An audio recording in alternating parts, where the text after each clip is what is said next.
You ready to do the intro? You can. Yes, sir. Yes, sir. Yes, sir. And welcome to the latest and greatest from Step Brother Sports, part of the Hockey Podcast Network and the Bills Mafia Buffalo fan base platform.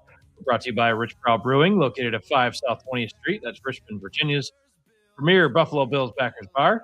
Don't forget to subscribe to our socials on all our platforms. For me, at CFMAZ, or for Shawnee V, at SB the Don NHL, or on YouTube at Step Brother Sports. Don't forget to like the videos, rate, review, subscribe, all the other great things you can do for us.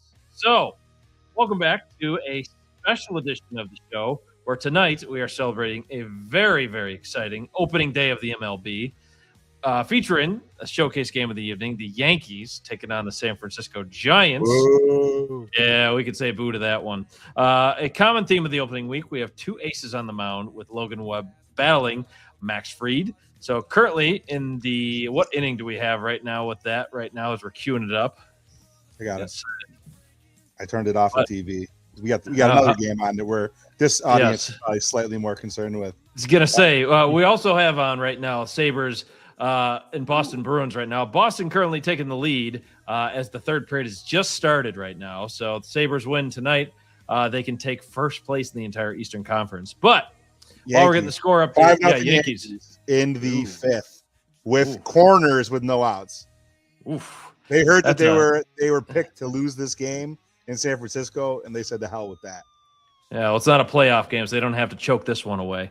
But anyway, we would like to also have some Stars and Sabres discussions later on as both their teams enter their home stretch runs with now under a dozen games left to be played in their respective seasons.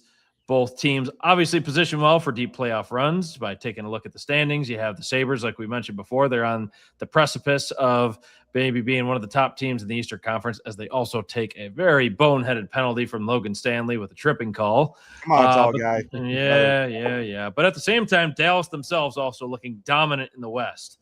But before we dive into all that, we also have to take a look at March Madness as well, because that Sweet 16, they're coming at us tomorrow. But Joey Cat, when we last parted ways, we had to cut our time with you short because obviously you weren't exactly in your current home studio that you're in. Yeah, he never is. Hey, he's good. He's the guy. There was a very, very angry bartender. Apparently, I was in the wrong room last time. Also, too, guys, I had to do my first podcast from home with the 99 cup photo over my shoulder, fellas. His foot was in the crease. We were kind of talking before this, and I was waiting for you guys to say it, but just want to point that out. Yeah, but I am watching the Sabres right now, so I am kind of a hypocrite. But I just had to point that out before. Bad game tonight for Joey Cat to be watching. We're not playing well tonight. Yeah, but at the same time, Hull's foot was in the crease, and you know it.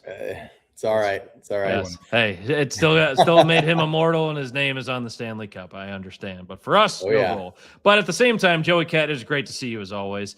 We're glad to have you back on, also for a more of an extended run tonight too, of course.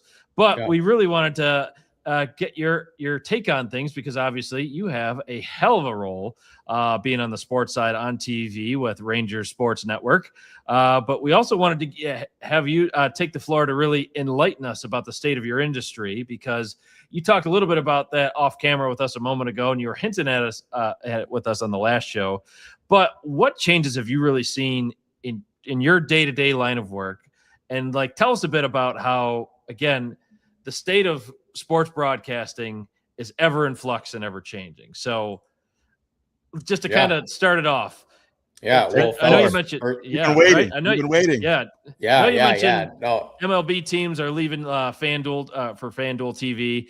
What does that mean for the league or other leagues or like the NHL, the NBA, or how if it could affect these issues with labor talks, especially going into next off season for the MLB when there's already a lot of concerns looming centered around teams implementing a salary cap, because that would be a seismic shift.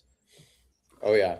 Well, Zach Benson with a sick. Was that a goal? No, it was a goal, and I think they're just getting a little rowdy. Zach Benson dangling right in front of Korpisalo. Sorry. Anyway, look at that. No, I mean, I didn't even see it. It's just nice to see a team stick up for one of their teammates. It's about time. I don't know if they're really doing that. Took us. I don't know if they're really doing it north of the border in Toronto, but that's just a stray for Toronto fans if they're listening. But yeah, Sabres are showing some fight. But no, fellas, great to be on. Great to be on. I really appreciate the couple weeks late. We definitely wanted you on, just scheduling conflicts, but we definitely needed to get you your FaceTime. We owed you to finish off this important. And speaking of our folks in Texas, hello to our Texas fam that always tunes in. So I got some family down in Dallas, so they are quite interested to see your Rangers takes here, Joey. Yeah. Well, fellas, I mean, just to answer your question about just kind of the status of sports broadcasting, like, I think to understand where we are now, we kind of have to go back in the time travel machine. We got to go back to, like, let's call it 2005, right? And we were talking off camera about, how many different apps that you actually have on your TV just to watch sports, right? Like, if I want to watch hockey right now, like I'm a hockey fan, I need Victory Plus to watch the Stars. Yep. I need ESPN to watch anything else out of market, Sabres, if I want to. Tonight you need HBO, actually, my guy. We're on HBO tonight. HBO, TNT. If you have cable, you want to watch football, you need Prime. You need all of these apps, right? And so let's take the clock back to like 2005, right, when everyone had cable, right? It was just you knew where your favorite local sports played, right? For me, we had Dish, and everyone played on Comcast Sportsnet or WGN, and it was just there, right? And then somewhere along the line, people were like, I'm paying a lot for cable. And then there started to be like this fracture of different entities saying, oh, well, if you want a little more content, just pay $1.99 or whatever, something like that. But even before this, it was just kind of like, people were complaining about, oh, I only watch these channels, so why should I be paying for, Food Network, or actually no shade of Food Network. Also, Power Play Gold, Jason Zucker. Sorry to interrupt. Oh, back to back, Jax. Oh, good thing I'm a little delayed on the phone, so I'll be able to see it. Oh, see, Maz, you can't do that. Can't do that to SV over here. No, man. I don't care. I don't want to be surprised. So I'm just getting them back for stealing my ESPN the other night. Oh yeah, I did. Good, real quick. Like I said, so Chris shares his ESPN Plus app with me, and I may or may not have given out to maybe like one or two people, but at the current time that he's talking about, I had the game on like 3 different devices. And he's like, yo, like, what's up with the ESPN? I was like, oh, I'm like, yeah, I said, you take it, bro. He pays for it. So I would certainly hope that would be the answer. Yeah, yes. Of course. Yeah. No doubt. I'll get right off. Yeah. No, I mean, shoot. I mean, that's probably one of the problems that, like, that are causing a lot of these broadcasting issues is the fact that you're sharing your account with somebody, right? Like, they're not getting the viewership numbers because it's all coming from one account. I'm sure there's, there's analytics guys out there that can tell you way more about viewership and things like that. Johnny O, our buddy Johnny O is actually that guy, the exact guy. Yeah. HBO Max. But no, like, so pretty much all of these networks, right? Like, you had Fox Sports, that had regions in Detroit, California, Dallas, St. Louis, Cleveland, right? You had Comcast Sportsnet in like Philly, Chicago, the Bay Area, you have Nesson, you have all of these, like, I call them like legacy regional sports networks, right? Right. And so for the longest time, when everyone had cable, they were getting that $5 a month from 5 million people, right? And I'm not a math guy, but fellas, like, if you're getting $5 times 5 million every month, right? You're doing pretty well. I mean, you're going to Shepherd's a couple times a year. Just a few. Right. So, but no, you have all that money to spend on production, on travel, on people, and, so things may get a little loose or whatever, as far as like what people pay for production wise, but you're willing to go the extra mile to have that really high tech camera. You're going to have those extra replay sources, or, pay that really well-known talent to be on the show when you have a lot of those, when you have a lot of that luxury of subscriber money. Right. And then slowly but surely with cord cutting coming on, right? Like, you started losing subscribers. And so these networks that were used to getting $5 million, $20 million. I mean, it's more than 5 million, but we're using small numbers here, right? You're used to getting that money every month. right? And now all of a sudden, half your audience is going to the internet. They're going to YouTube TV, right? Or they're going elsewhere, and you're not getting that subscriber money. Right. And YouTube TV has even expanded what channels they're starting to get now. Yeah. Well, and I think YouTube TV knows that they are kind of the standard as far as streaming goes, and they play hardball. I mean, everything I'm saying is public information. Like, it's out there. Like, it's all published. They had Bally Sports had a hard time getting a deal with YouTube TV and with a couple other subscribers, right? And so a lot of teams played on Bally Sports, right? I mean, we all know a team, right? And because they didn't get the deal with YouTube TV, and they were having trouble with other distribution deals, viewership suffered, and you're not getting the dollars coming in.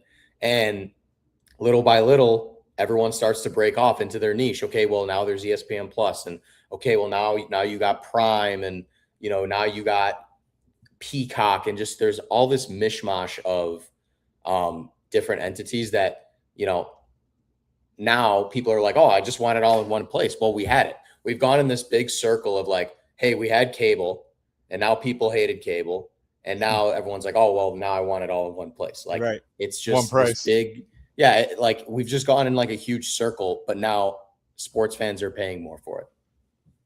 And that's like, I could obviously go more in depth, but like, I don't want to like bore the viewers. That's kind of like a broad, like a wide brush strokes of like kind of how we got here. That makes sense. But there's a lot more to it. But I obviously don't want to monologue here. I'll let you guys kind of jump in. Interesting. So, I mean, where do you see it all ending? Because I remember I had a colleague that I used to work with by the name of Terry Owen, and this is probably back around like 2015. He had told me way back then. He had a phone. It was called Acumen. I want to say it was called Acumen TV or Acumen Mobile, and of which he was like the co-founder of. And basically, the cool thing about this phone was that you could just like stream stuff on your phone. And he told me way back when, it's crazy in retrospect to think about it. He was like, because I actually years ago around that same time had a business plan to put together holographic concerts, like live concerts, like bringing Tupac back, which, you've seen that at Coachella and stuff.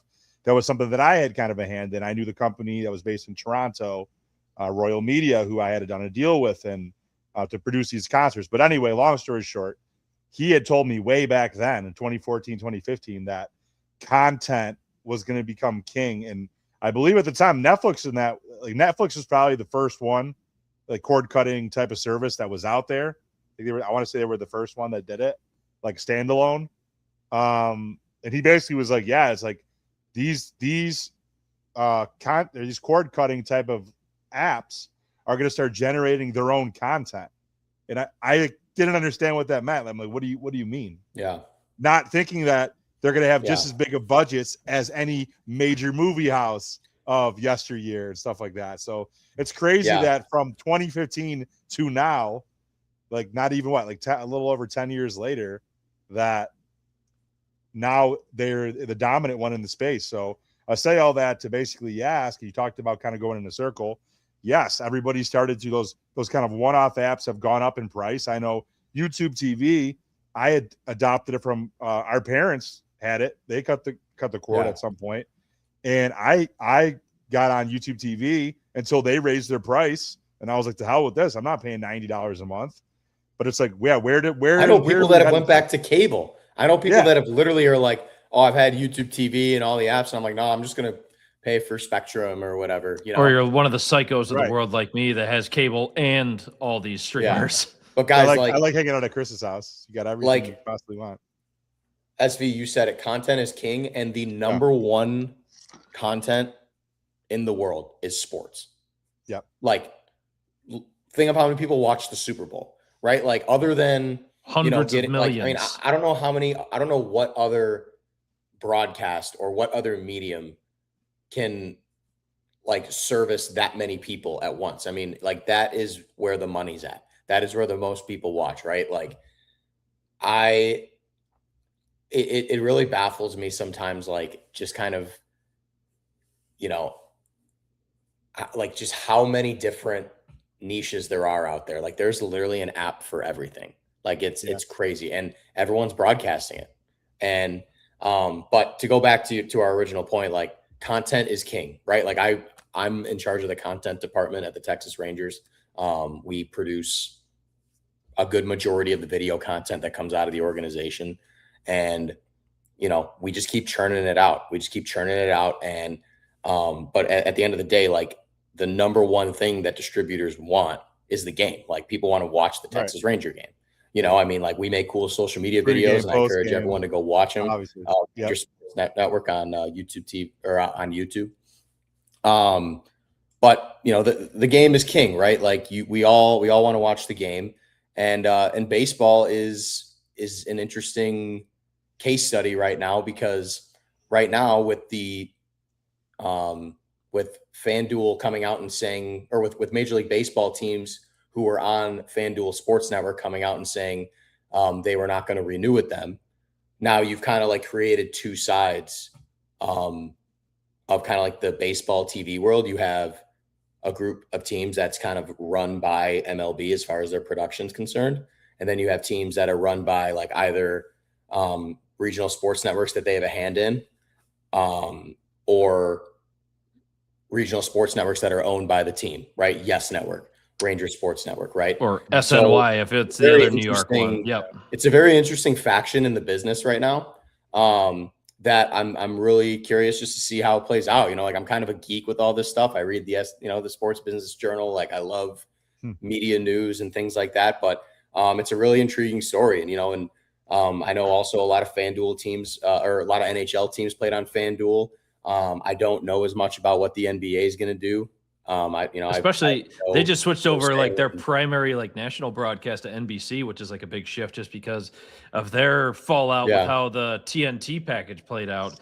And then the other thing I was just thinking of as you're literally talking about this, like we are literally streaming to Twitter right now, and among other platforms too. Like you got to also take into consideration all these alternative broadcasts that are out there, because that's a niche audience as well to people say watching on Twitch, on YouTube, on anything like that.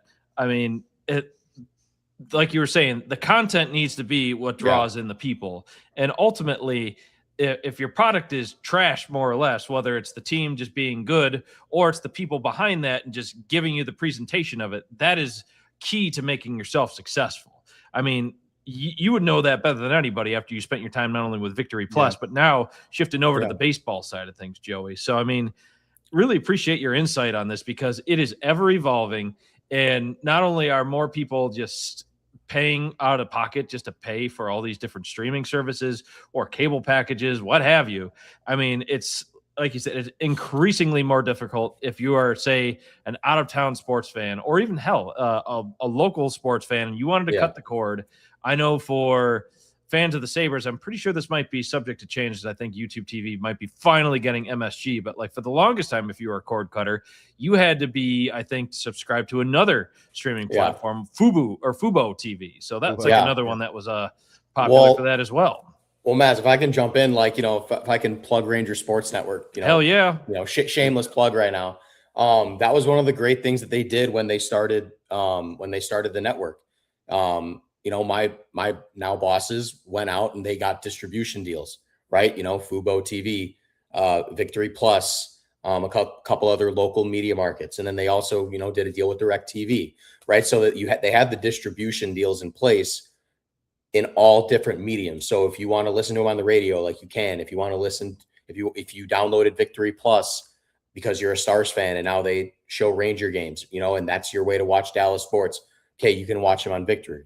If you live in a rural area and you just want to watch the Rangers on TV, like you've been doing for the last 50 years, you can do that. And that's kind of the genius in what I feel we've done as a group, because we're not missing anybody, right? We have the young kids who are on apps and iPads and stuff. And we have the older generation who is, hanging out on their couch, just turning on their TV. And then we got, everywhere in between. And I think once more people kind of decide or realize like, hey, like if we can hit everybody, we can solve all of our problems. I think we'll be a lot better off. But no, I mean, like just for us, like we get so many people just commenting on how great the broadcast is. Our broadcasters do a great job. And the number one compliment we get is like, we're so happy we can just watch. And as sports fans, we almost, that should almost be a birthright, that we should be allowed to watch our favorite teams. Right. And at this day and age, like, be able to do it wherever you are. Like, obviously, like, it's internationally, like, I can understand differences there, but like within the United States, like you said, it should be so much easier than it needs to be. And I just feel like, especially like going back to the NFL, like whether you're on, it's like every day of the week, you have a different platform to watch it on. You have Amazon, you have Peacock occasionally for like major marquee games. Like they even have a playoff game now. You mentioned ESPN Plus. Hell, your cable package might not have NFL Network if you're watching, say, one of those London games of the year or international games. Not to mention just the regular cable package, or if you're one of those people that are really trying to save a buck, hell, even just doing like an antenna. Or again, if you're springing for the big bucks and you're trying to just watch your team or even have Red Zone, you're ponying up a lot of cash for this, just for the NFL. And that costs for, if you're looking if for, you're doing an antenna, you're a grinder, and I respect you. Yeah, exactly. Hey, Joey, I did have a follow-up for you. You kind of you alluded to this. So we're lucky, very lucky, to obviously have you as a close friend and colleague that comes on the show. We also have had, I don't know what the number is. I want to say, what is it, 12-time Grammy Award winner, or what's the TV one for Michelle? Sports Emmys. ESPY, whatever it is. But so the Sabres head of basic creative content has also come on the show. We actually Girardi Zumwalt. Yes, big shout out. We need to introduce the two of you, actually, because you're in a very similar position, and obviously we're both friends, so we should connect you two. But I'm just wondering, like, so you mentioned like you plan out the content, for the network. And obviously we're going to take it to on the field in just a little bit here and talk about previewing. But we talked about the broadcast of the game. I'm wondering, because it's such a big part of both the Sabres and Bills. We have the embedded series for our fans, which Michelle has a very large role in. She just put out a Dominic Hasek feature film that was the toast of the town a couple months back. So I'm just wondering, so as in the Dallas market, and I know you obviously with Stars and then now with the Rangers, what have you guys done? And I apologize for being ignorant and not actually knowing. I should have done my research. But what have you done as far as like peeling back the curtain and giving like the off the ice, off the field type of stuff? And do you find that your fans really like eat it up, that they can't get enough of that extra content of showing who these players are? And I'm just asking because in Buffalo, like, we can't get enough of that stuff. Yeah. No, and I honestly think that is your responsibility as a team content creator, right? Like, I think if you boil everything down, right, like all the Adobe stuff you need to know, all the stuff you need to know about cameras, like, I think if you had to sum up the job in one sentence, it's to make sure that your fans know their team better. Yeah. Like, you can know their stats and everything, but like, I want to know that, Jacob Latz collects baseball cards, or I want to know that Josh Smith is an excellent cook, right? Like, I want to relate to these guys. Right. And that's part of what is driving us at Ranger Sports Network. And, I'll kind of circle around and kind of get to the answer to your question. So, the Rangers, we have two kind of social entities, right, that create content, like the Rangers moniker, like at Rangers. Yeah. And then we also have Ranger Sports Network, right? So we're creating content kind of for both entities, like for the team organization and as well as us on the network. But we're one team, and so it's our job to come up with content that like I said, gets fans to know the players better. And by doing that long form content, it's excellent media, right? It's great. However, lately we've found that while that stuff is great, and it's some fans may find it like super important to knowing their team, we've done it in shorter media, right? For example, mic'd up pieces. We've gone and sat on the golf cart and done like a tour of surprise areas or surprise spring training, with our guys. So we've chosen to kind of go a different route. We've gone short form as opposed to long form. And I think it's more consumable. And I think the more and we pump out the content, right? So the more you're seeing these guys, the more you're seeing Jake Berger and Wyatt Langford and Corey Seager and Jacob deGrom and Nathan Eovaldi on your timeline. You're going to relate to them better because of the frequency. That is not to poo-poo or look down upon any long form content that any teams are doing, because all of it's incredible. Like, I love the Behind the B for the Bruins. I think that is an excellent show. But we've just chosen to go the short form content, and it's really paying dividends. Like, I think everything that we've put out has been great, and people can go online and see for themselves. But the stuff that we've been able to do has been pretty cool. Love that. I hope I answered your question, Sean. No, you're good. You're good. Yeah. You see Adam's questions here. You see Adam's comment? Yes. Keep on clicking on there. It says, I'm sure they're amazing broadcasters on Ranger Sports Network, but you can't can't leave out Dan Dunleavy. So he is good. Wonderful. Bruins tie it up there. But he said you can negotiate over Razor. So that's a tough one right Razor there. Razor takes pucks Ruffalo. in the head, yes. dude. He takes some for the team. No, we got some great former players on our network. We have Mike Bassick, former pitcher in Cleveland, also with the Rangers. David Murphy, longtime Texas Ranger. Elvis Andrews, Brad Miller, 2023 World Series champ. And then we got Nick Hundley, who was a catcher in Major League Baseball for, I think, over 8 years. So, and all those guys are fantastic, and they're just great people, and they're funny, and they're intelligent, and they're entertaining, and it's great. And the other thing too, guys, like my boss has put a huge emphasis on our pregame show.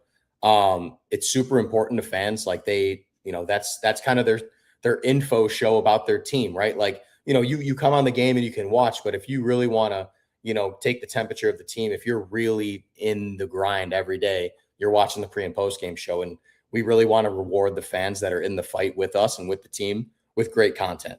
And, we have a very well-produced pregame show, from, features and, segments, and like our talent is super funny. And it's just been great. I'm so shameless plugging the squad, but as you rightfully should, as you should be.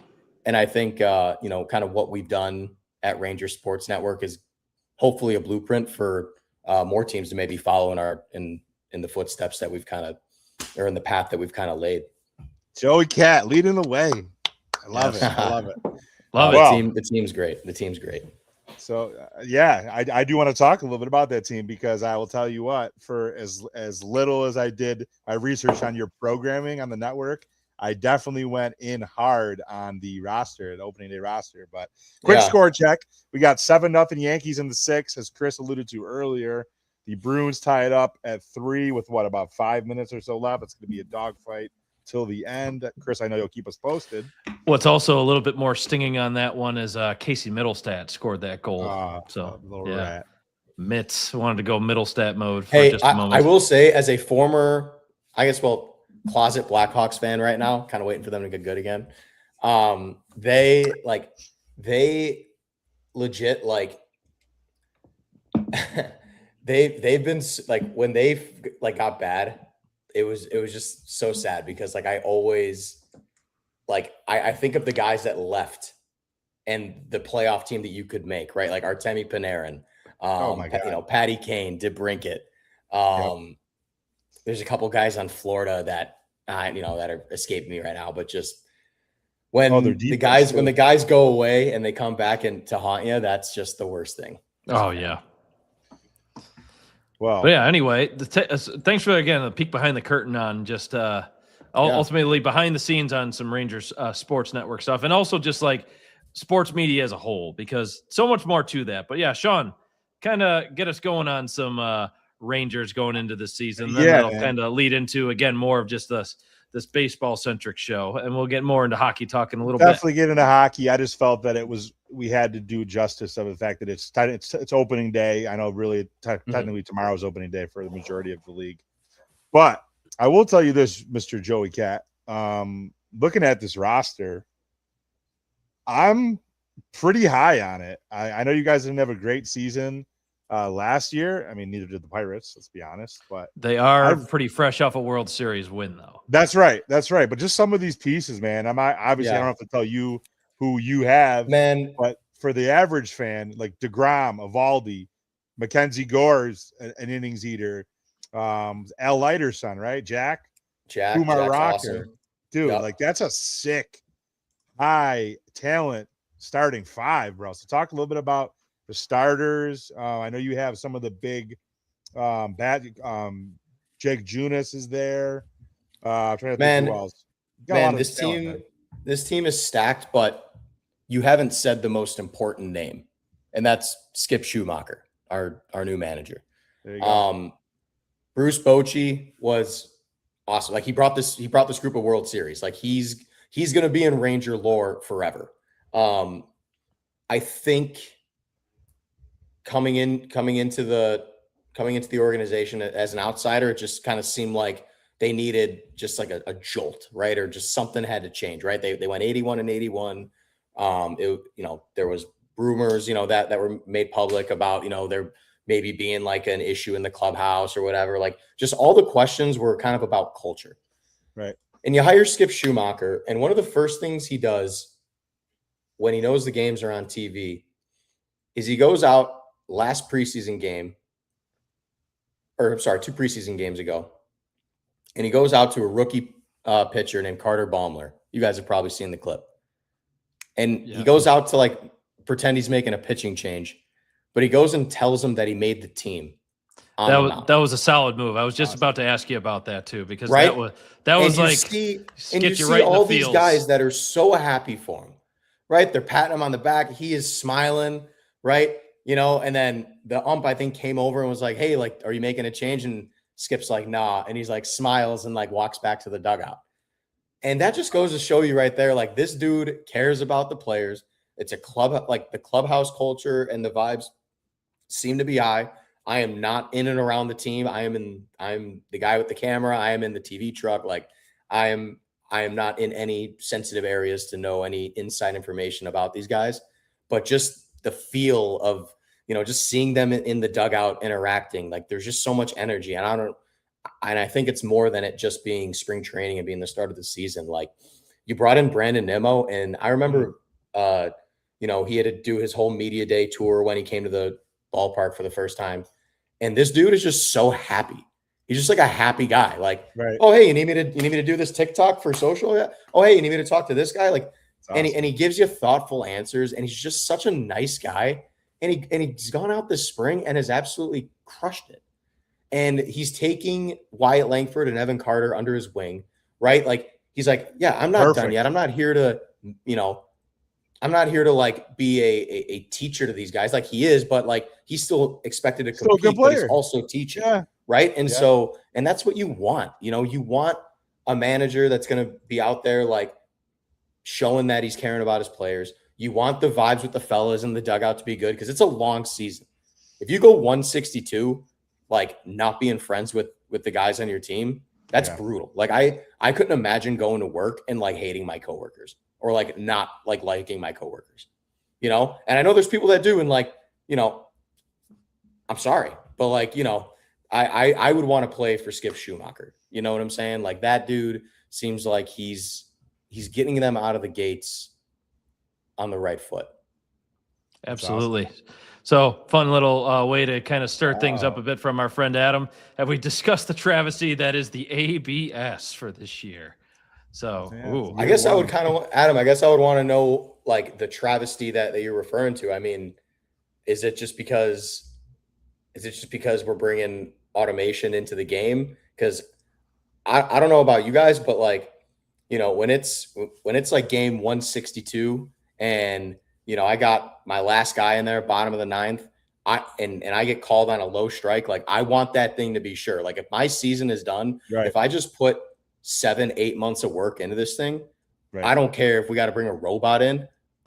You better tell me that thing is a confirmed strike, because I just gave a year of my life to this season, and you're calling me out on a mistake. Like, I don't know. Right.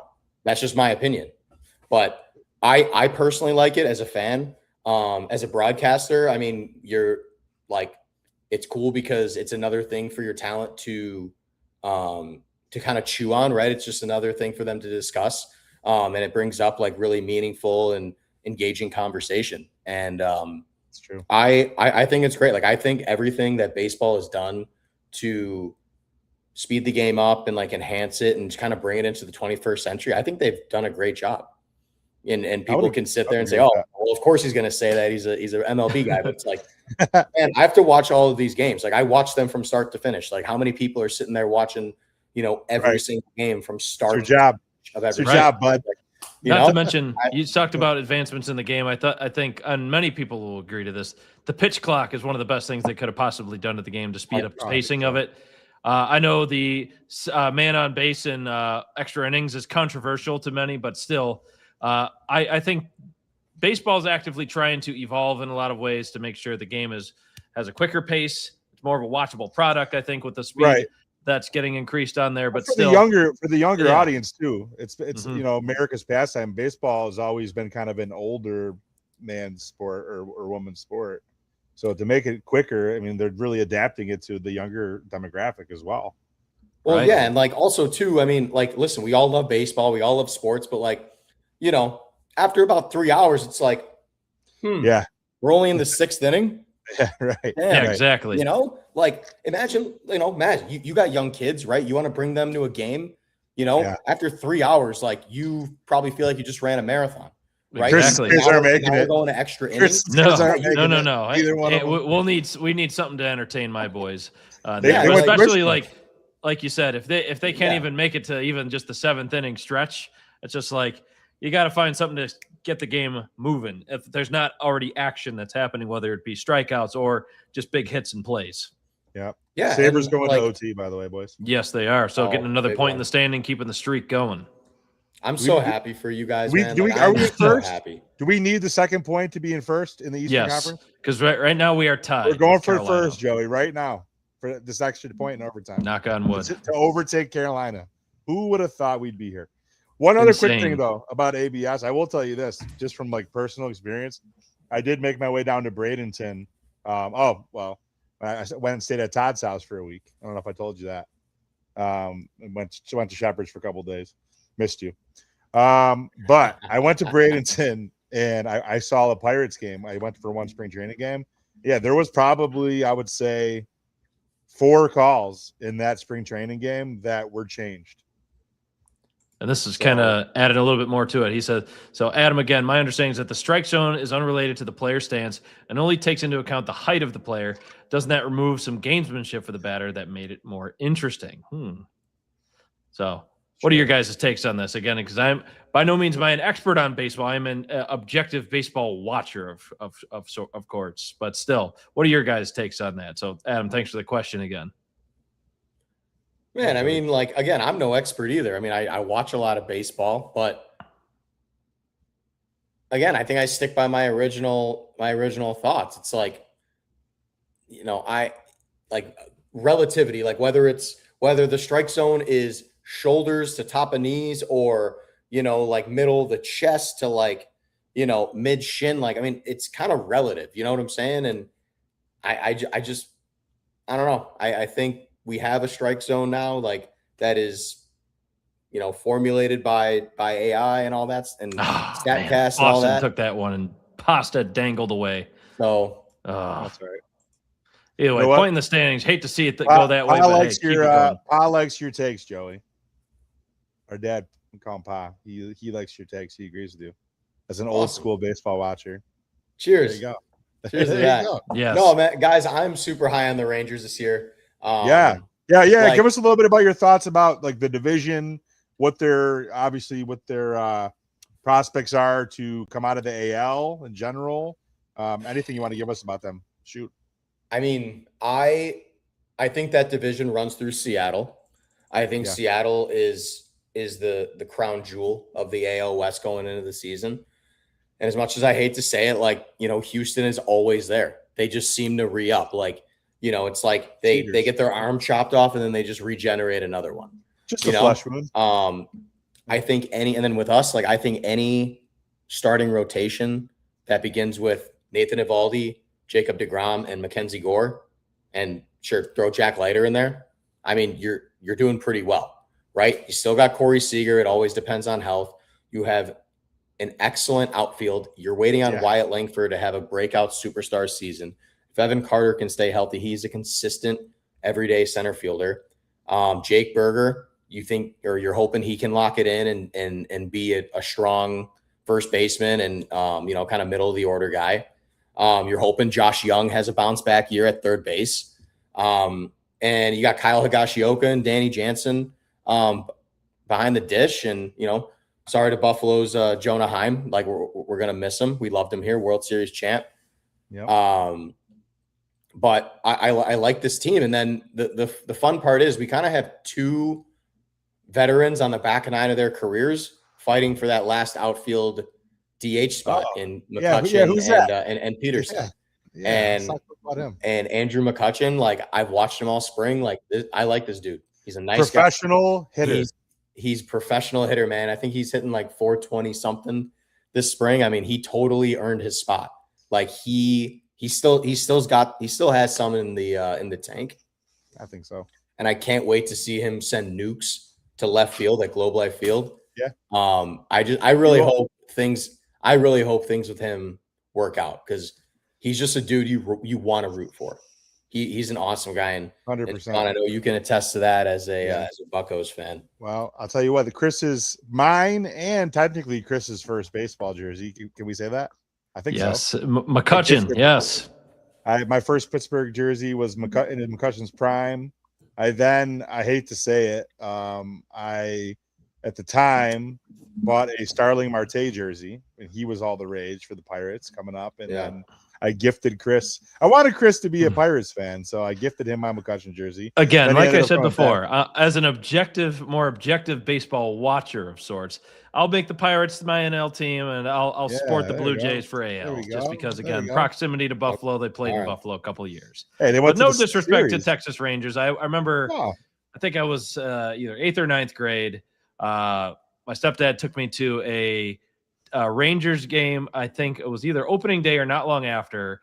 And Pedro Martinez was playing, I think. Nice. And it was kind of interesting to see, because the Red Sox came to town. We had a spot way back in the outfield, but it was the great seats. I think the Rangers ended up winning that one, but it was a fun little memory I had with that.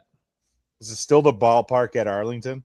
No, he was just saying, we moved across the street to Globe Life Field. Brand new stadium, at least in the last few years. The ballpark of Arlington is still standing. So when you come to Arlington for a Cowboys or Ranger game or whatever, right, you'll see 3 stadiums.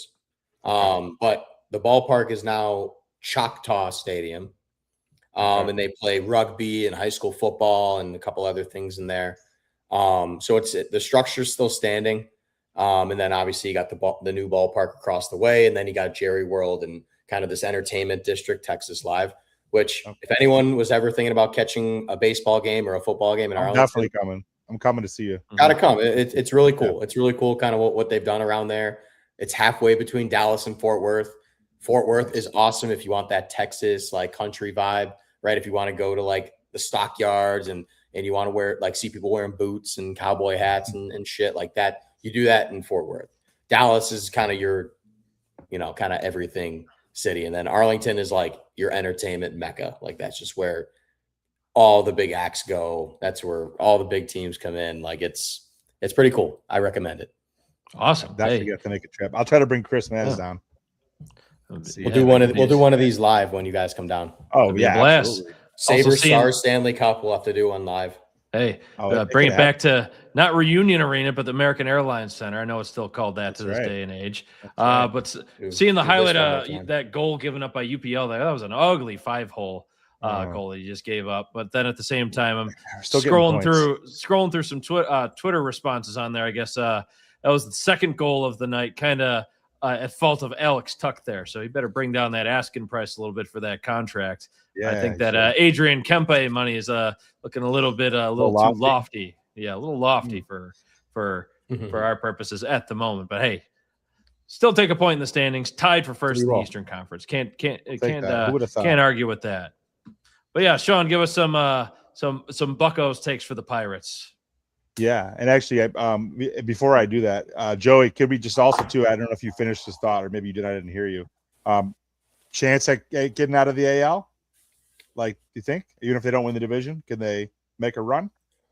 I don't see why this team couldn't be a wild card team. I think it would be an irresponsible pick of me to say that they're winning the AL West. I would want them to win the AL West, but if I had to, if I had to decide, a nice reserved, level-headed thinking pick, I'd say wild card is not out of the realm of possibility for this team. Just got to get in, and you never know. Just got to get in, especially with your pitching. Tournament. Yeah. So Pirates, I think probably I would say eerily similar to, I don't know what the Rangers projection is for win-loss, but I would bet you it's pretty close to the Pirates. I bet you they're within maybe 5 games or so, maybe like mid-80s. I don't know, something like that. But for Pirates, well, you have a round of Shepherds riding on it. That's true. Oh yeah, we did talk about that, didn't we? Yeah. We got to. Don't think I didn't forget. No. This is the year. If there was a year, this would be the one that I like my chances. But yeah, man, the Pirates, a lot of optimism, and for good reason, going into this year. I would say in my life in fandom as a Pirates fan, or supporter, this is about the best team they've assembled. This is by far the most money that management and owner Bob Nutting has put into the lineup. They finally have, done a service to Paul Skeens and company, a team that was already top 5 in pitching metrics in the MLB last season. They went out and spent some money. They finally have a payroll over 100 million. I think they're at about 120 right now. They brought in 2 legitimate all-star level bats in Lau and Ryan O'Hearn. They also, they were rumored to be in on Schwarber. And we all were like, yeah, whatever. But then they pivoted when he re-signed with Philly, and they brought in Marcell Ozuna. So they brought in 3 of the best free agent bats in one season that they did in any given year, like 3 pickups, batting wise, for their lineup. And granted, the flaw that I would see if you're going to have one for this team, this iteration of the Pirates, is that their team defense may not be very good. But when you have Skeens, Bubba Chandler could be a top end pitcher in any rotation. Obviously, yes, to prove it, but a top 5 type of prospect in the MLB. He was at the one time a top pitching prospect for any system. You got him to be a regular guy. You have Jared Jones, flamethrower, who's coming back from Tommy John this year. You have Mitch Keller, still a workhorse, eats innings. He can be on a good team, a 3 or 4 probably. And you have Ashcraft. You have a lot of good pitchers in the bullpen as well. So yeah, is your team defense going to be shaky? Yes, but if you can outscore your defensive blunders, whatever. I think they're going to be a much improved team. And I look at the NL Central this year. St. Louis basically gutted their team. Milwaukee is projected to have taken a step back, and they're still tough. And the Cubs are supposed to be the team to take the division, but I don't see any reason why the Pirates can't, make it a real dogfight. Why are the Pirates in the NL Central? I don't mean to cut you off. You guys aren't really central. Yeah, I don't know when they do these alignments. It's the Reds, Pirates, Cubs, Brewers. It's like, why are the Dallas Cowboys in the NFC East? It's the same kind of question. These make no sense. Sense. You're right. If baseball expands, I'm curious to see obviously where they go and if they end up doing realignment, because I feel like they some of these divisions make some of them make no sense. Right. I mean, you're right. Shoot, look, you got 2 Texas teams playing against 2 Cali teams and 1 in the Pacific Northwest. When you have Kansas City right there, you got the Braves not too far, to the east. Even Colorado and Arizona are closer than all the opponents in the AL West. It's just wild. Sorry, I just had that. It's a good point, man. It's a good point. That it's just crazy to me. But you're right. It is goofy, and they tend to they do the realignment, once every I don't know how many years, but they've done it in the NFL a lot. But just kind of finishing up on the Pirates thoughts. So you have those pickups which could be one of the top, pitching staffs, both starting and bullpen should be pretty good as well. But the main thing is being able to score runs, and I think the X factor really could be how much. I know there'll be a step, but how much of a step does O'Neal Cruz take, who's going to probably hit leadoff and steal, I don't know, maybe 40-40 this year, 40 bags and 40 dingers? It's possible. He has that power, and he has that raw athleticism and is extremely fast on the base pass, has the green light. So I think he can be the catalyst to really, be the piece to take a step and kind of become a superstar. Similar to like a Langford, maybe a young guy to take a big step. So if they can do that, I absolutely think they can be in the running for the division, which it's been. The last time they made the playoffs was as a wild card, and that was the Arrieta Cole game, which was tough because we lost in the stupid 1-game series. But all right, fellas, you got to get one guy from each of our teams. Okay, Rangers, Pirates, Jays. One guy to put some stock into this year. Maz. I like that. Maz, who you got? Who you putting some stock in on the Blue Jays? One guy. It's too easy to pick, and I know it's a cop-out, but you can't go wrong with Vladdy. He's electric. I know during the World Baseball Baseball Classic. But he's already established. No, give me he's a guy, talking about up-and-comers. No, give me a guy that's not About on the that pitcher. Is he hurt? Your pitcher? The guy that came up from Buffalo. Oh, what is his name? I can't remember his name right now. He's disgusting. I think he's hurt. Pull it up real quick. So you come back to me on this one. I just gotta do a little bit of digging on this. But Sean, give it a shot. Yeah, I'm gonna go. I have a 2-part one. Actually, I'll do it. I'll give you a 3-piece bucket. So I'm gonna go Henry Davis. Do one, man. I gotta do one. Gotta do one. So who do I want to blow up, or who do I think is gonna blow up? Who's gonna blow up in July? Who's representing the Pirates at the All-Star game? That obviously Skeens, but first time guy. Sorry, coming back to it, Trey Savage. That's him. Yep. So Trey Savage. I think he might be hurt. I think he started the year on the IL. But I'll take Bubba Chandler. Should be instantly like a top of the bullpen or top of rotation arm. He's got to just play. So I'll take him. Okay. I'm going like Langford's the easy one, but if I got to give an off the books one, give me Josh Smith. Okay, basic name, not a basic dude. Plays everywhere on the diamond. He does everything but pitch. Like he's been given the second base reins for Marcus Semien. I don't think anyone is expecting him to put up Semien type numbers, but that dude's gonna get the chance to play everyday second base. And he's going to get a regular spot in the lineup. And I think that guy, you're going to be hearing his name come July.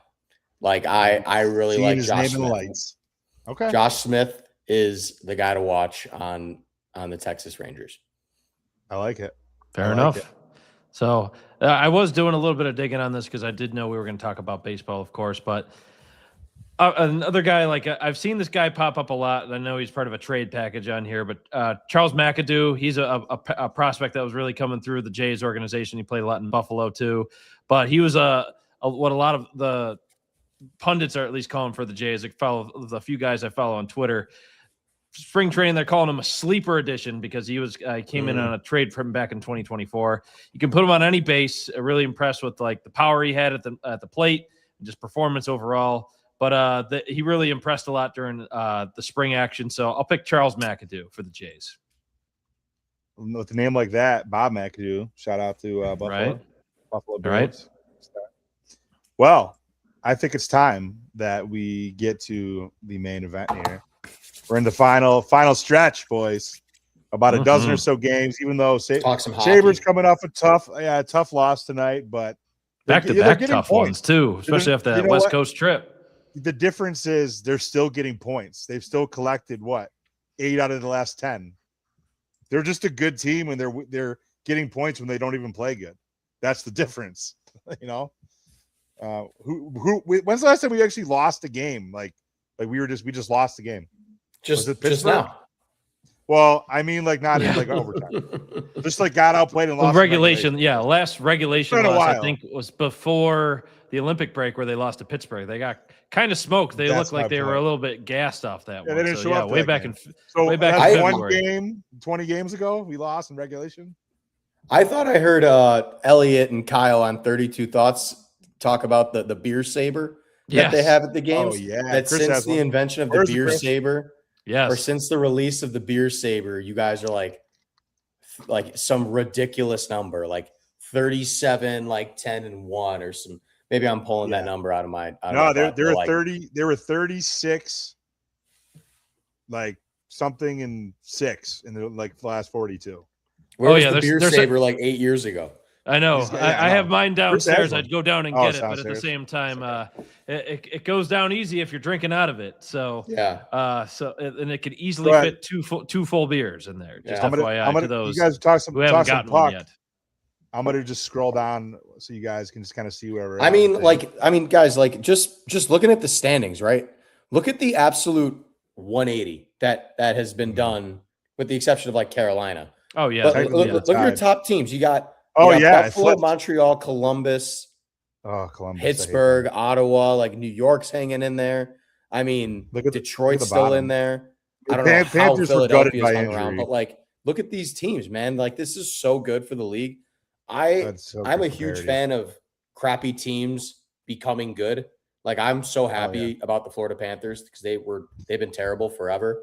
But just to see the Columbus Blue Jackets in a pretty steady playoff position and seeing Montreal finally good again, like that's so good to see. I know you guys see. What I'm sure you also like seeing there is that little X right next to Dallas. When are we gonna get our X? Oh, that old thing. That old thing. Oh, I mean, we're used to that already. Hey, that's right here for you guys. We're used to that. Yeah. No, I mean, hey, listen, the Dallas Stars, dude. I mean, wagon. Two words for you. Wyatt Johnston. Kid hit the 40 goal mark the other night. He set the franchise record this season and is still continuing to set the franchise record of power play goals in this season. This guy, Mike Modano, is the guy he passed. Ever heard of him? Just maybe. Yeah, ever heard of him? So, and then Jason Robertson, I mean, again, in Dallas, like, there's this huge debate amongst fans, and I know everyone hears it in the national news, like, should the Stars keep Robo? I mean, the dude puts up points. He's involved in a lot of plays, man. He's getting primary or secondary assists on a lot of goals, like, and he's just one of those guys. It reminds me of beer league, right? Like, I still play a little beer league hockey. You got a guy who's out there and he's clearly overweight, but God, he can dangle and he gets around everybody and he's just doing things that, like, you're like, dude, like, how are you doing this right now? And I'm not suggesting that Robo's out of shape or anything, but it's just comparing, like, how he looks on the ice you don't necessarily think that he's going to have similar point totals as a guy like Tage Thompson or as a guy like, Marty Necas or, McKinnon or, some of these other guys. Right. But, I want to see it in the playoffs. Right now. I think that's what the Stars are waiting on too. They're like, hey man, we know you've done your part in the regular season, but we're here to win a cup. We've been to 3 Western Conference Finals and have not gotten over the hump. Like it's put up or shut up. Like, this team is cup or bust. Like, I don't think anyone would say that in the organization, like, publicly, but they are. I mean, like, we're looking at this playoff bracket right here. I'm scared of Minnesota. I'm scared of Minnesota. I don't want to play Minnesota. Right. That's what I know. Colorado would love to play Nashville right now. They could just sleepwalk through that series. Nashville would be an appetizer for for Colorado. So, but based off the way tonight played out, you have Buffalo playing Boston. Yeah. So that was that'd be a 2010 rematch, of course. I mean, obviously they looked a little bit off their game, but I think it would at least be, at the very least, an entertaining series. Boston, no matter what situation they're in, I think they're over not 7 games quietly. they're going to win. Yeah, I think that series is going to come down if Buffalo Boston ends up being a first round series. I think 2 things: which best players can keep it going, right? Like can Tage and Doan and a couple and Darlene and all these other guys, can they keep that shit going in the playoffs? And can UPL be better than Swayman? And a lot of people are going to be calling for Alex Lyon. I mean, he had a rough night the other night against Anaheim, where slated to play Utah again if the playoffs started tomorrow, of course. But still, it's a coin flip because Lindy Ruff has gone more so with not necessarily riding the hot hand. He's literally gone back and forth every single game for as long as we can remember now at this point, backing up to, I mean, well before the Olympic break. I think it's been some time since a goaltender's had consecutive starts at this point. And even Colton Ellis, he's been only the primary backup, whereas, say, tonight they had UPL start. Ellis was the backup. They had Alex Lyon sitting in the press box, so you could just have a pure, a full-on day of rest, which, like, you can respect. And, like, we were talking about this last week when we had our buddy Joe Marino on, and then we were laughing at the whole 3 goalie rotation, but it really saved their ass this year. Oh, it did. And it like all 3 of them have taken stints on the IR,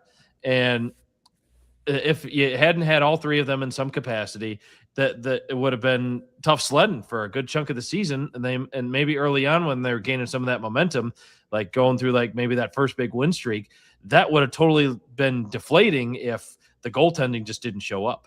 So I completely agree with what you said, Joey, because not everybody's going to have an Ottinger like y'all down there. I mean, he's just like, you can start and not think about it at this point. But for Buffalo, like, you really got to go with the vibes, who's got the hot hand, because you never know what you're going to get, because Alex Lyon gave up 6 on Sunday to Anaheim.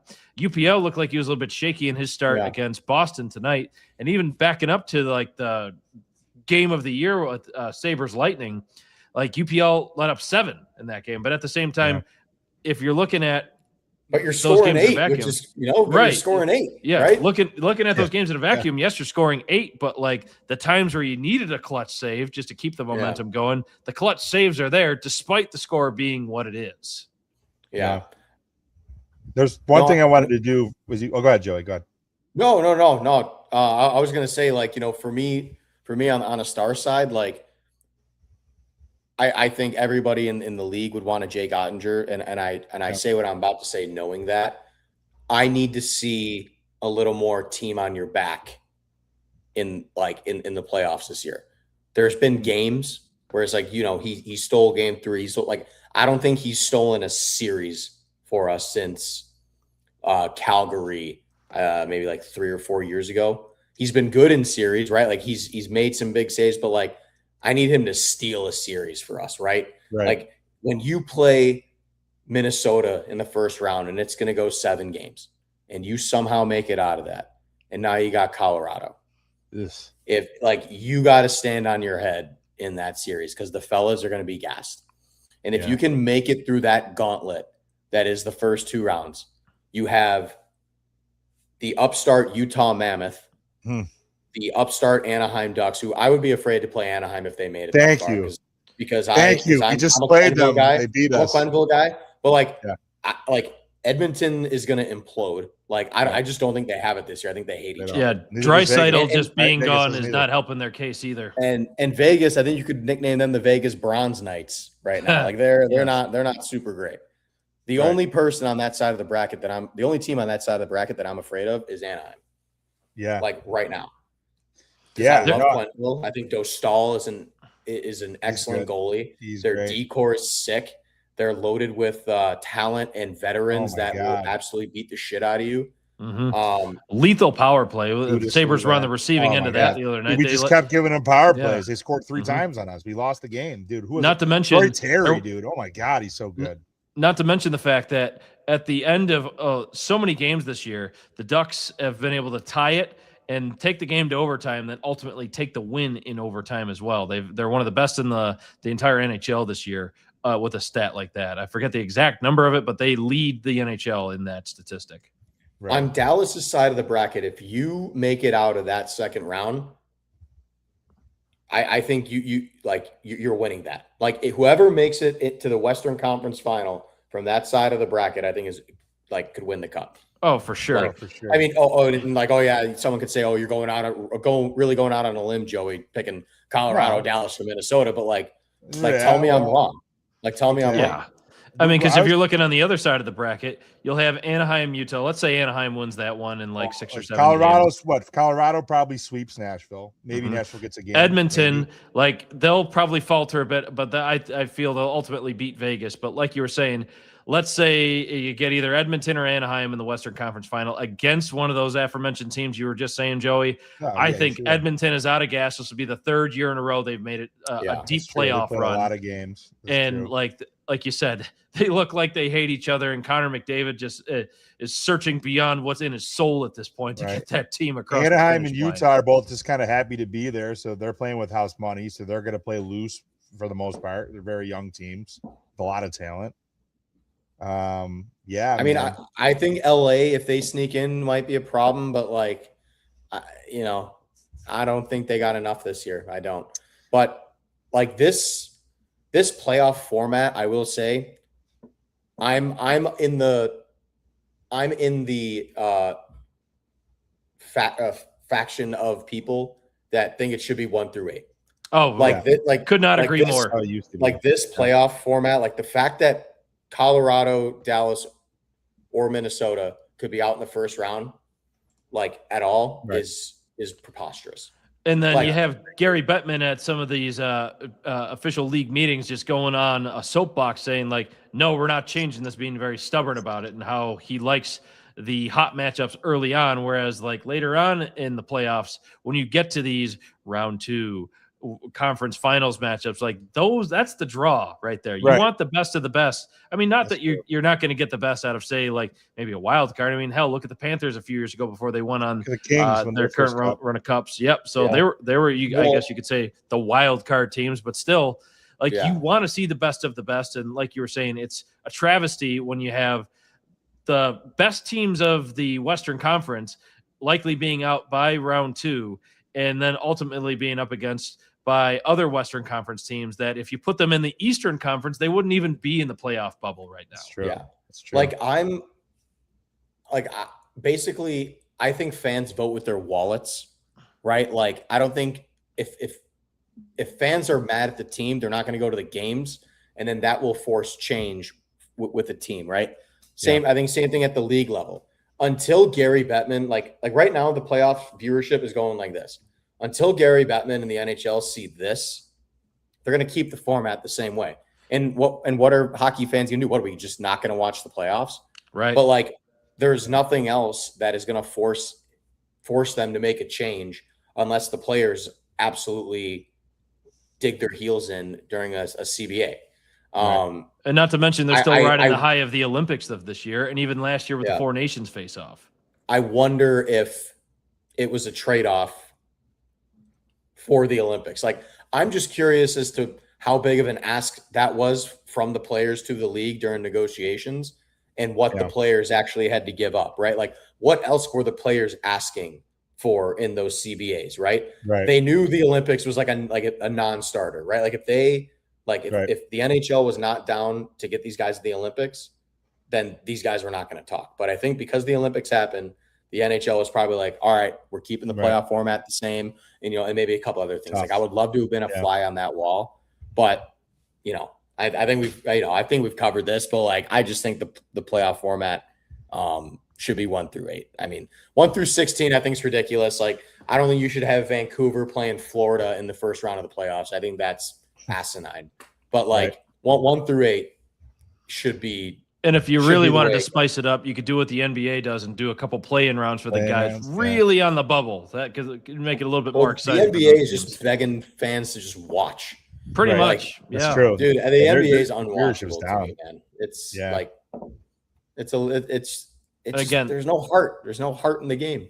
That's a league like they depend on playoff viewership more than anything, because again, that's ultimately the time where it will finally get interesting. And like you said, the heart and like the effort will actually show up, because you got all these guys that are going down, like, say what you will about like a player's like intention or willingness to play, but like as far as toughness goes, like you're seeing guys for soreness more often than the NBA typically, whereas you're seeing guys playing football or hockey, they are literally destroying their bodies just to get themselves on the ice or on the field at all times. So it's just like you're saying, like the effort level of the NBA, it's questionable at best, which is why a lot of people end up going back towards college basketball right now, because those guys are wearing it on their sleeves and they're fighting for their literal playoff lives as we go through with that.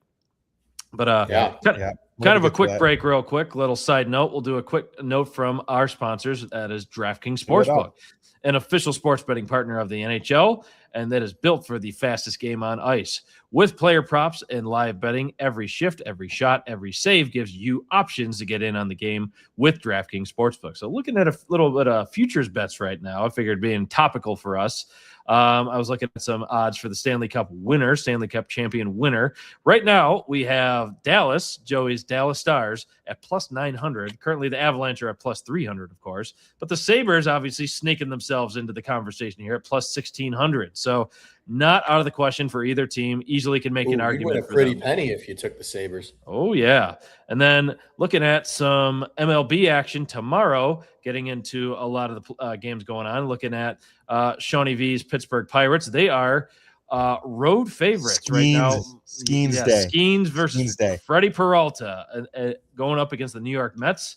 And then looking at the Texas Rangers, they are road dogs going against Philly.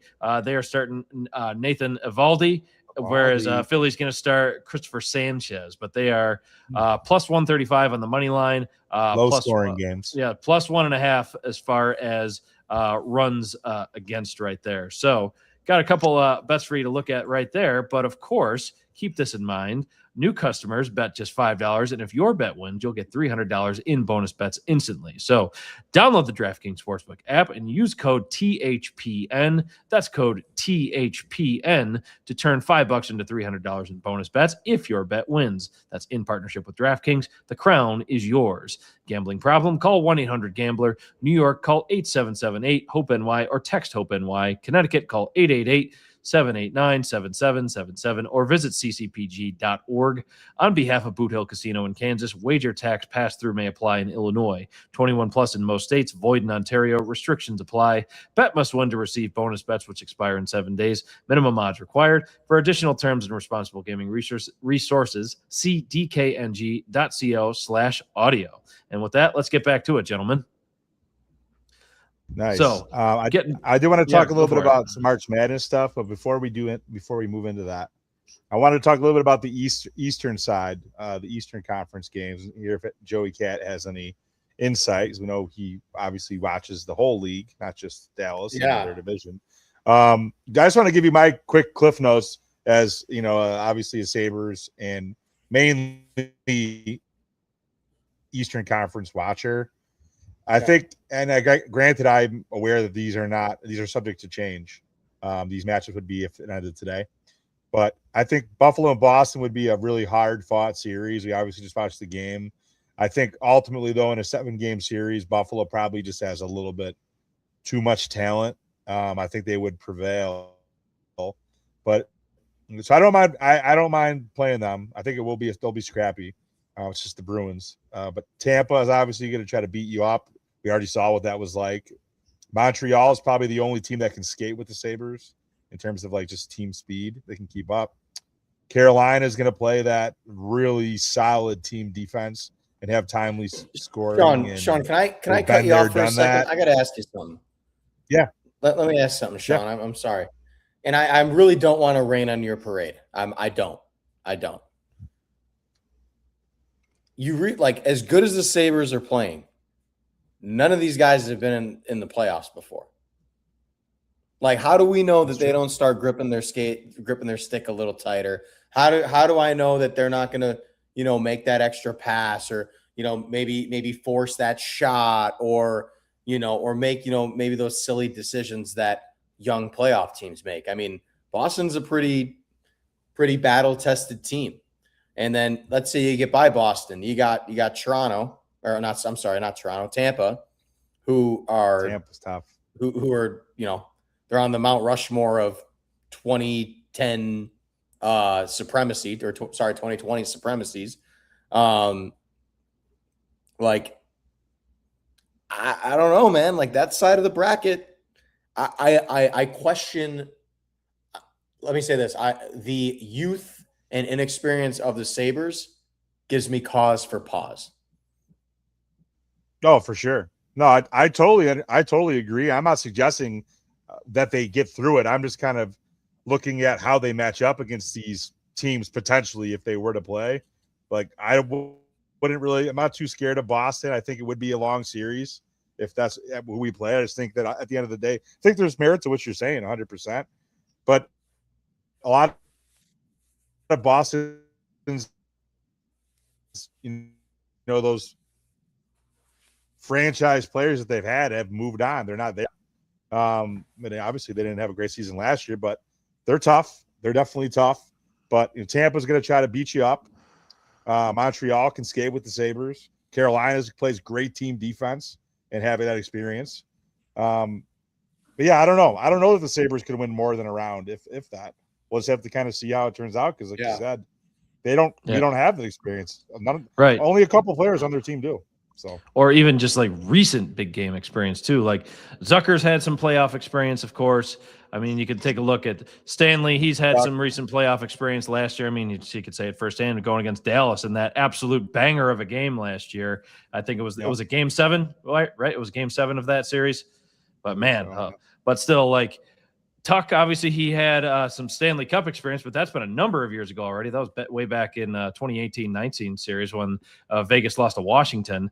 But other than that, like Tage, he had the gold medal run in the World Championships last summer. Darlene with the Olympics. But again, for the most part, the team is very young, and they are lacking so much of that big game experience. And again, I was just scrolling through a lot of stuff on Twitter just a moment ago. Folks are saying essentially that the Sabres are starting to play more of these desperate teams, especially getting towards the end of the season. Yeah. And if they're not going to show that desperation back, like they're going to blow these leads like they have the last two, like you saw tonight against Boston, because they're fighting for their playoff lives. I mean, Boston's still barely sitting at wild card 1, and we see how close the East is right now. And then Anaheim the other night, like they themselves, like they're in a tight race. Like say what you will, like about the state of their division, but like still things are close for them, and they are, like we said, still playing quite strong despite the win-loss status that they have over in the Pacific. But still, you got to be able to shoot. Columbus too, man. Yeah, Columbus is the team I do not want to play. Right, that's especially since they're like Anaheim in the West. Columbus, they have the Sabres number too. They have. Right. I don't think Columbus has the goaltending, man. I don't. Like I look at the goaltending on that side of the bracket, and you got Brandon Bussey. He goalied the hell out of the Sabres. Linus Ullmark. Yes, he did. You got Elvis Merzlikins, and then you got Stuart Skinner. I mean, I think Brandon Bussey is a great talent. But if you compare apples to apples, Stuart Skinner has been in the Western Conference Final the last 3 years. Now, granted, it was a rocky road to get there, but the dude's still been there. So I don't know. I mean, if you're going to look at that side of the bracket objectively, who's got the best goaltender of the 4, I think you got to go with Pittsburgh right now. And then if you look at your side of the bracket, is anyone going to argue with Vasilevsky? No. I'm not. I'm not. If I had to play one game for my life, and if we lost it, I'd die, I think I would put Andrei Vasilevsky as my goalie. I mean, he's got the playoff battles on his resume too. I mean, say what you will about the cups he won, he still has cups on his resume. It doesn't matter how you get them. In this case, I mean, some people might argue that, but still, he's got them, and there's a reason why. It's because, and not to mention the fact that even before then, plenty of deep playoff runs, even a Stanley Cup loss to the Avalanche, of course, too. So, like these guys have it; they are battle tested, and we'll see maybe a little bit of a different take maybe of the Lightning Sabres on April 6th. I know a lot of us are optimistic that the Sabres can go toe-to-toe just based on the last game they played. But still, it's going to be just lights out the rest of the way through because they are about 10, 11 games remaining in the regular season, and then that's when the real show starts. It's going to be something to see, just stuff down the stretch. Hey, April 15th, 4 o'clock, 5 o'clock Eastern, Stars at Sabres. Yeah, but that's the finale. Possible Stanley Cup preview? Perhaps. Possible Stanley Cup preview? Would love to see the 99 rematch and do the whole Prince party like it's 1999. Sign us up. We'd be happy for it. So a little bit of NCAA basketball takes here before we close things out. Shawnee V, what you got for us here? Sweet 16. Just looking at Sweet 16, a bunch of games tomorrow. We got Purdue versus Texas. Who else? You got Iowa State at Tennessee. I really like Iowa State. I think I have them in my Final Four. And that's Friday. You have Michigan, 1 seed versus Bama. That's going to be a great game. I also have Michigan in my Final Four. How's your guys' brackets doing, by the way? You guys, I know Chris did a bracket. I'm alive only because Duke and Arizona are alive, but they were just cop-out easy picks. I just did one at the absolute last minute, like the day the tournament started. I got you. Yeah, Nebraska at Iowa, 4-9. Go ahead, Joey. Sorry. This Duke St. John's. I definitely pulled the who's my favorite mascot bracket just because I didn't watch a single dribble of college basketball this year. There you go. So my bracket's more useful as a napkin. It's terrible. Nice. A placemat, if you will. Yeah, seriously. There you go. But who you got going all the way, Sean? And what's the status of your bracket at this point? UConn, Michigan State. Oh, mine's looking still pretty decent. Let me pull it up real quick. I think all my Final Four, I believe all my Elite Eight teams are still there, except for maybe one. Let's see. Got to pull up in our app, our fantasy hockey app, which also is doubling as our ESPN, our brackets. Let's see. I mean, I'm only in a contest with maybe like 20 people. Like we're in the same one. And I beat you in fantasy hockey this week, even though neither one of us had our lineups. That's nice. Yeah, right. It's been a long haul with that. Yeah, it is. Okay, so just checking it out here. Actually, you could probably zero perfect brackets left in the world. Everybody knew that, just based on the way that some of these upsets took place. I have Duke, Houston, Arizona, Michigan, UConn. Oh, I had Florida. So Florida's the one team that I lost, I guess. Purdue, Iowa State. So, yeah, I've lost one team in my Elite Eight. Well, there you go, right there. Not the worst. So, yeah, Sweet 16 action starting tomorrow. So, always gets a little bit more intense with the way the teams just kind of make their way up to this level of competition, just because you're already seeing some Cinderella stories unfold, but a lot of people are arguing, with NIL, you're killing that. But I wanted to kind of get this one last point and just throw a little bit of football in there, just kind of make it towards the Bills. So, Joey, your neck of the woods, there are two prospects that the Bills have kind of had their eye on. So, Texas A&M, you have Cassius Howell, so gotten a look at by the Bills. And then you also have Casey Concepcion, actually a born and raised in Western New York, native Casey Concepcion. Both played for Texas A&M. So obviously, again, you might have more of your ducks in a row with hockey based on the way your coverage went right there, and obviously covering the Rangers. But what has been your football prowess in this past calendar year? Or have you watched much college ball, or are you paying much attention to the draft going into next month? Man, bear down. Down. That's been my football this year. Born and raised in Chicago. There you go. Hell of a year. Caleb Williams and Ben Johnson, we trust. And then in college, I got to go with my alma mater, the University of North Texas Mean Green. were so close to making the playoff this year. Absolutely. And weren't they undefeated or something? They were very close. They lost one. Oh man. But they also lost an important one to Tulane in the American Championship. Oh yeah. They just kind of crapped down their leg a little bit. Actually, funny story. So for the Texas Rangers, we have a lot of people in the front office who went to UNT, and myself being one of them. And we had a Christmas party the night that UNT was playing Tulane, and the venue we were having it at made sure that there was a TV somewhere in the hallway for us Mean Green fans to get our hearts ripped out. But it was pretty funny. A dude I work with had like Mean Green like shoes on, and he had the custom button up all day. Like it was awesome. Like so Chicago Bears and North Texas Mean Green. So there you go. That's been my football. Oh, that's been my football menu this last calendar year. I have a follow-up question for you, Don, actually. Okay. What could you tell our listeners and Bills fans about DJ Moore, Josh Allen's new number one target?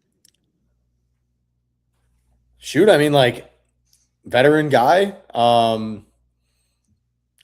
Again, like, I feel like he just got hidden this year with the Bears. Yeah. Like, you had so many options. Players. Yeah. Yeah, like, you ended up having Colston Loveland and Cole Kmet as two great tight ends.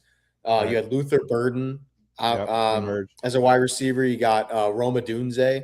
Yeah. So they're just kind of he ended up not being like the number one guy. Yeah. And I don't know if I mean, I'm sure everybody wants to be the number one guy, but I'm sure he still feels that he is that dude. And he's going to Buffalo, and you guys are going to use him however you guys see fit. But I just kind of think it was just a matter of we have more younger, better talent here. Yeah. Again, money, man. That's again, you know me, I'm the hockey guy, but as the recreational Bears watcher, that's just kind of what I saw. Nice. Yeah, you have cheaper, more affordable options with a lot of talent too. Especially with Odunze and Burden both being on rookie contracts. Like, how could you not just take advantage of that right now? Yeah, right. The window is open, in my opinion. Oh yeah, absolutely. With the rookie quarterback deal too, dude. You spend your money elsewhere. Yeah. So and how about having a season like after having the season that they had, right? And now you go into an off season, trusting wholeheartedly in this dude that's coaching you. Like, I think Caleb's going to go off next year. I really do. Oh, for sure. I think, we were talking about buying stock in baseball guys earlier. Yeah. I mean, if you haven't bought your stock in Caleb yet, you're going to get left behind. He's the next NVIDIA. All right. Love that for a take right there. I know our dad, he's a diehard Lions fan. Obviously, he supports the Bills too, but he's very curious how Chicago will handle a first place schedule. Obviously, the Lions are like, despite it being arguably the best division in football, like they're going in on a fourth place schedule, but at 9-8, which is insane, truly. But still, I think still going into next year, your division will still be the most fascinating in the NFL because of just the amount of competitiveness that's in there. Not to mention the fact that, say what you will about him in his previous stint in Arizona, Kyler Murray being in Minnesota changes some things. Obviously, McCarthy, like he might not actually be the guy overall, especially just based on how he played last year, injury history, what have you. They got Carson Wentz back as a backup, but I think Minnesota's feeling burned too much by the fact that they let Sam Darnold go. Look what that turned into. Danny Dimes, like, again, obviously he didn't play great down the stretch, but obviously some of that was injury related. But they let two decent starting quarterbacks, Minnesota, go out the door, and they didn't want to get burned, I think, for the third time. So getting a former Heisman and Kyler Murray doesn't exactly hurt their cause right there. Yeah, it's true. Yeah. I don't know. I'm not buying Kyler Murray stock. I think the Vikings will be in fourth place in that division. I think the Packers take a step back. Like, screw the They've Packers. never impressed me. Jordan Love has never been like, oh my God, like look at that play Jordan Love did. Like he's a solid B in every category, above but he's average. not elite in anything. Right. I got my cheese grater hat in my closet over here, but nice. There you go. I'll spare you guys. Hey, no, you would make a lot of people happy, I know, watching that. I know I have a couple Packers, buddy. I know my friends in the Sports Brew podcast might be rolling their eyes if they're tuning in, just because they're got a couple Packers diehards there. But at the same time, they understand they left a lot to be desired this year, too, especially with aforementioned DJ Moore torching them, not only for that final play in the regular season and overtime, electric game there, but then the win in the playoffs this year in the wild card round. So, again, at the hands of your boy Caleb Williams and the catch made by DJ Moore, of course. So gotta love that. Most electric night as a Bears fan, I think, ever. Oh, for sure. Like that was the one we were at the bar. We were at the bar. Yeah, we were at the bar. We have a close friend of mine. He's Bears diehard, just like you are. But at the same time, like, we were at the bar watching this, and there was like a couple other Bears fans. So it was kind of like a neutral spot, like no real like affinity towards any like team. A Packers bar or anything like that. Right. There were a few Packers fans also in the bar, but they were mostly just like kind of hooting and hollering whenever they scored. Not a ton of trash talk happening there, but just the fact that the Bears being down the way they were, and then ultimately coming back, that was an awesome game to watch. Cinema. Start to finish. Cinema. Yes. Yeah. Scorsese-like.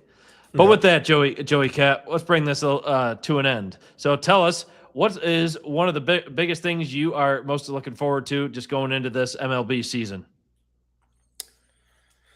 Oh, man. I mean, loaded question, I know, to end it off. Yeah. I mean, I think I'm. Yes, you start work tomorrow? Is work start tomorrow? No, hey, work's been going, man. We did spring training. I was in Arizona last week. I mean, shoot, as far as I'm concerned, we started in December. Okay. So, yeah, man, we've been at it for a while. You know, honestly, I'm excited to see if ABS, changes some things. How do those calls that, either end up striking somebody out or keeping a guy on and then he gets a hit, how does that affect, teams like maybe a team wins 5 or 6 games that they should have lost, right? Because of a situation, right? With challenges. So, maybe it evens the playing field a little bit. But I'm waiting to see who the next breakout star is. I really like every year hearing the stories of these guys that kind of come out of nowhere, or these guys like Paul Skeens who have a lot of hype and live up to it and are even greater than maybe their hype. So, this might be a cop-out answer, but I'm just looking forward to all the stories, that come out of the season. I mean, baseball is so pure, and it's, you walk past a baseball player and they're like just any normal dude, right? They just seem like normal guys, right? And I just really like that these guys are just like us, and but they can throw a baseball 90 miles an hour and hit it 500 feet. I'm just really looking forward to the stories that are going to come out this year. Yeah, and it's cool that you get to tell a bunch of them. So good on you. Yeah. Well, would love to have you back on maybe midway through the season, just after you get an opportunity to not only get your feet wet throughout the course of the season, but still after getting a good picture of what teams are what going into this season of MLB baseball. So looking forward to having you back on, Joey. Really, really appreciate the time tonight. Yeah. Hey, if I can plug something real quick. Absolutely. Rangers Sports Network, YouTube, Facebook, Instagram, TikTok. Check us out. Some fun stuff on there. Even if you're not a Ranger fan, just kind of get to see these guys, these major league guys kind of in their element. Go check it out. Hey, love that right there. So expand that baseball watching right there, folks. With that, also, Shawnee V, any parting thoughts? No. I want to give my flowers tonight to Joey Cat for coming on and giving us a little bit of more background about the world of sports and TV and the broadcast side of things. Glad we were able to finally get it together. Yeah. No worries, fellas. I'm always happy to jump on with you guys, and let me know anytime. Happy to do it, whether it's in front of my star shrine or at whatever local watering hole in the city I'm at. Always happy to do it. Us, we find a way. Hey, we love that about you. We appreciate that, Joey. You were there, one of our day ones for sure. So with that, folks, we got Sabres hockey going into this Friday. We have Sabres Red Wings with another big playoff potential tilt right there going on. Hey, maybe we'll see, like Joey was saying, a Stanley Cup preview with Dallas being the final game of the season for the Sabres on April 16th. So, hey, love to see that happen. With that, thanks to our folks for tuning in. We got just over 600 live viewers. Again, thank you always for tuning in and for interacting with the show. With that, as always, let's go Buffalo. And hey, just maybe to give Joey some a reality take there, that foot was in the crease. Dallas Stars. Dallas. Go Pirates. Stars. Let's go. Let's go. Right. Pirates. Let's go Buffalo. April. There we go. May. Dallas. Don't forget the bet. Stars. Pirates versus Rangers for a round at Shepherds. There we go. All right, let's go. Hey, you're on. Y'all take. I like my 1800. Y'all taking it to new heights here. So, hey, thanks y'all for tuning in. Have a good one. Cheers, boys.